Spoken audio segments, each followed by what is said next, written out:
Welcome back into the GSMC Sports Podcast, as we are now going to be previewing the upcoming season for the Philadelphia Eagles.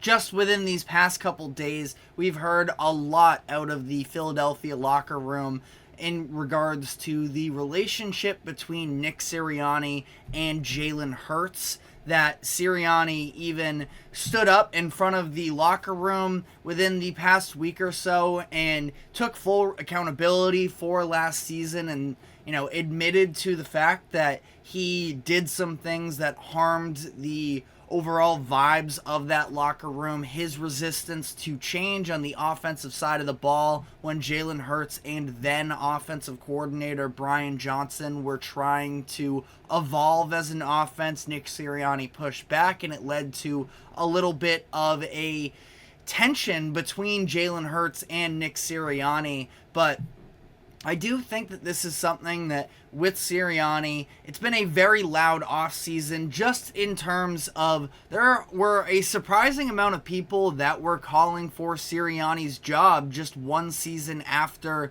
he led the Eagles to the Super Bowl. And the NFC is still wide open, I would argue, and that the Eagles have a very talented roster to go through some sort of massive philosophy shakeup could be detrimental for the Eagles, who feel like they still have a good chance to make it back to the Super Bowl and actually prevail this time. So I think that little bit of a humbling moment for Nick Sirianni is going to be enough to help propel the Eagles to get on to better terms and focus on this upcoming season where, like I just mentioned, I think they have a very good chance. Now, they lost a couple of their key leaders as well to sort of add on to the emotional stress that has been going on behind the scenes in Philadelphia. Both Jason Kelce and Fletcher Cox, two of their longtime captains, part of their 2017 Super Bowl win, they both retired this offseason, so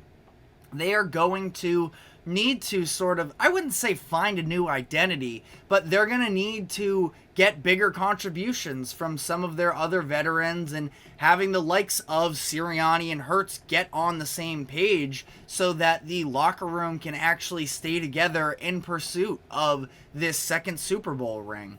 Now, part of it, when you talk about their chances for the upcoming season, has to be about the talent of, I would say, primarily the offensive side of the ball. It's just a unit that we all feel great about, have felt very good about, I would say. I know that Jalen Hurts does still have his doubters to some degree, but this is a very talented offense, and they add Saquon Barkley in the offseason to try and reestablish the run game a little bit, because last year we did see a little bit of fall off from their rushing attack. You look at the numbers for them last year, they were still 8th in the NFL in rush yards per game, but I do think that a lot of their rushing attack came in the first couple weeks when DeAndre Swift, who was their offseason acquisition last year at the running back position, he was playing really well, and then as the year went on, he just sort of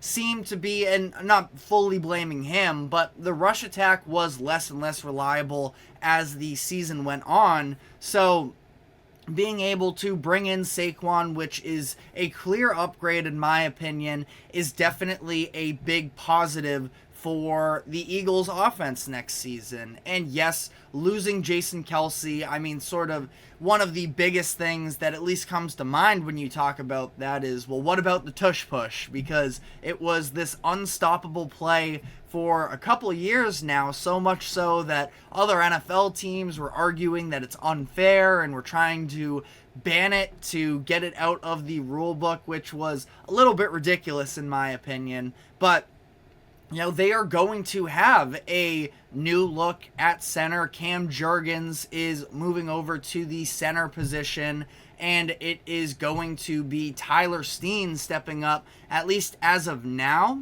to take over the starting right goal position. I don't know if we have an official week 1 starter that's out there yet. Steen, though, is headed into his second season.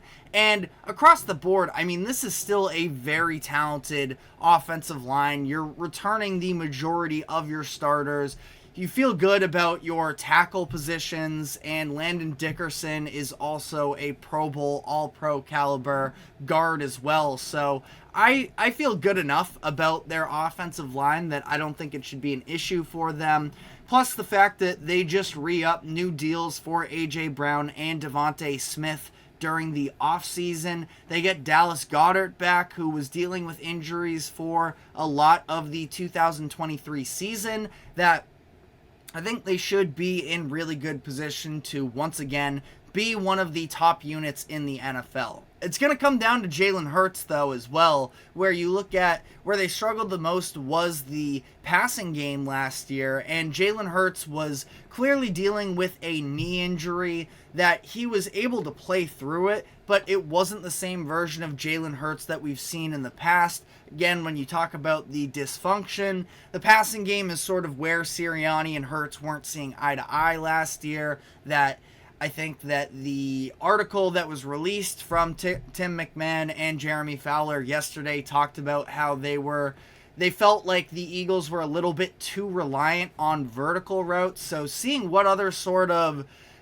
different types of play concepts they add in will be interesting to see there. There was a little bit of dysfunction at times with A.J. Brown being unhappy, but still one of the best wide receivers in the NFL, and I definitely have faith in the Eagles offense as a whole. Now, defensively, they were really struggling last year. You look at, they lost their 2 top tacklers from the 2023 Super Bowl season, or 2022 Super Bowl season, and that linebacker group just did not live up to expectations, in large part because of the fact that they had been spending first-round draft capital on linebackers in each of the past 2 seasons, drafting Nakobe Dean and Nolan Smith, and neither one of them really translated in the way that they were hoping for. That it was a very weak linebacker group. The secondary was also sort of meh, but they definitely had an intention this offseason to address that. Brought in some key pieces. They re-signed C.J. Gardner-Johnson, who was with the Eagles for their Super Bowl appearance a couple years ago, spent 1 year in Detroit, but he's back in Philly now. Devin White, who was once a big part of the Tampa Bay Buccaneers Super Bowl win a handful of years ago in 2020, former All-Pro player, is coming off of probably the worst season of his career, so we'll see whether or not, I mean, he's still just 26 years old, I believe, so still a very good chance that, physically he has it left in him, but definitely a position of need for the Eagles this offseason, bringing in Devin White, and we'll see how he can produce there. And then they add Bryce Huff to the picture as well from the Jets, who was looking to take on a bigger role with Philly this upcoming year, and he's going to have his opportunities. I think that the linebacking core is really interesting because you look at the fact that there's a lot of very notable games. Like I just mentioned, you bring in Huff and Devin White, and Nolan Smith and Nakobe Dean as first-round picks in the past couple years. They add Jeremiah Trotter Jr. in the draft this year. I know a lot of people are very low on him. I thought he was a good player at Clemson. We'll have to see how it translates. But, and you look at the stats from last year, and they were, in that bottom tier in the majority of categories, really outside of their run defense.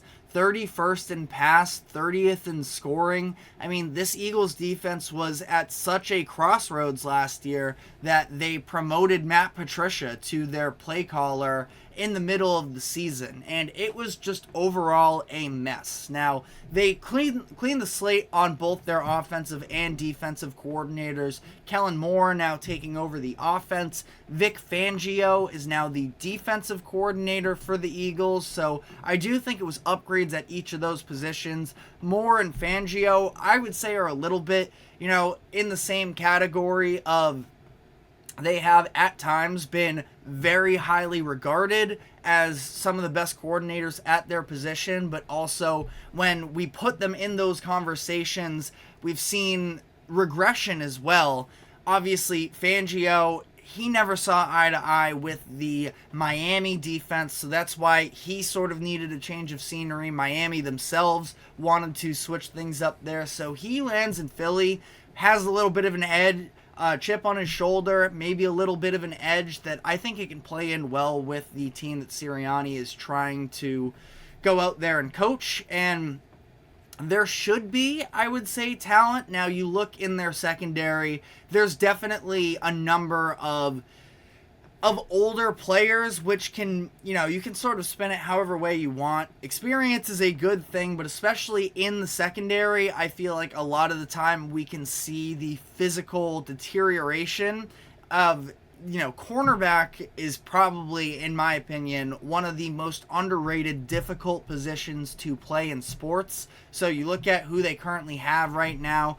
It's Darius Slay, who now at this point, he is 33 years old. You bring in a CJ Gardner-Johnson, who's a little bit on the older side as well, and then the other players you are relying on, Avonte Maddox, I believe he suffered an injury last season, but a young player that could provide a little bit of promise. Maybe Keely Ringo, a 4th round pick a couple years ago, you could also put in that category. James Bradbury is also available, but in his age 30 plus season.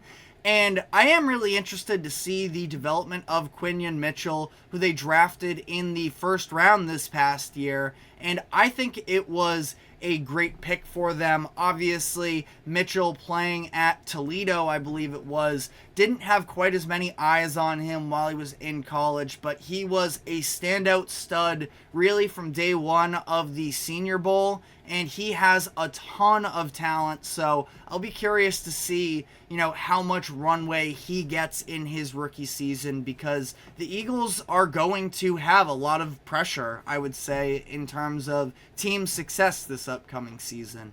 Looking at their schedule, I think it's actually pretty difficult. Now, Sharp Football Analysis, which they do their strength of schedule based off of Vegas win totals for each of their opponents this season, so I think it's a very reliable way to go about it, but they have the Eagles with the 9th easiest schedule in the NFL.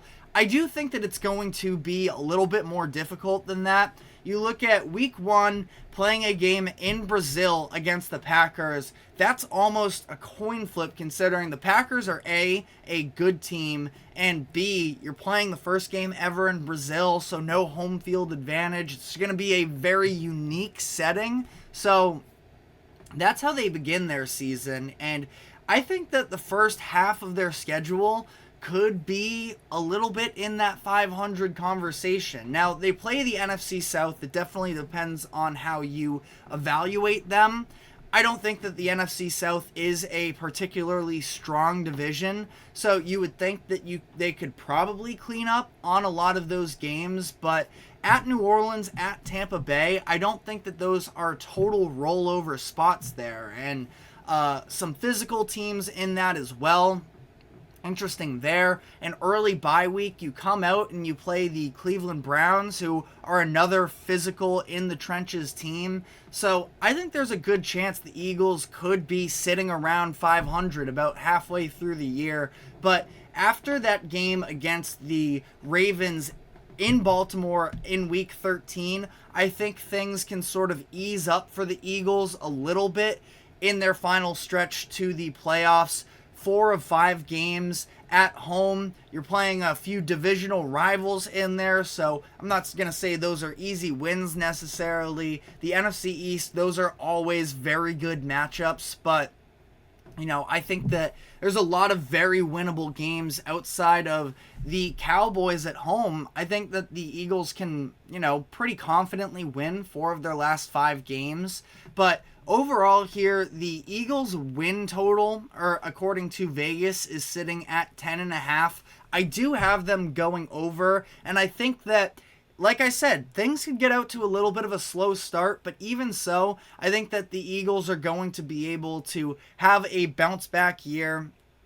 Even last season when they didn't look good, and obviously it's unfair to view it in this way, last year looked really bad, and they still started the season 10-1. So even if they do have their share of bumps, I expect them to be a double-digit win team, and I do think that they're going to be in the playoff race. Looking how that stacks up to the rest of the NFL that we've previewed so far, I do think that I'd give a slight edge to the Cowboys for winning the regular season division title.